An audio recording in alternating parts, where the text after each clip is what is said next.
no, però questa è l'ultima, a meno che non ci saranno delle richieste future.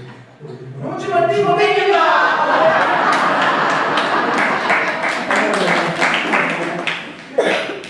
lasciamo ai posti l'acqua sentenza.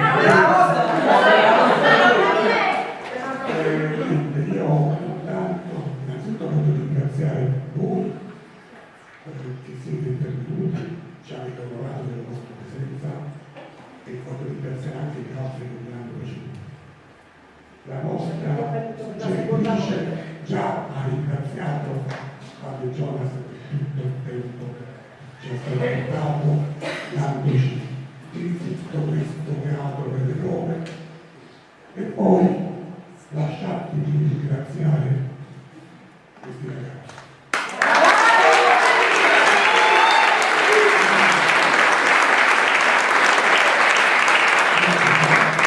Che hanno dato veramente l'anima.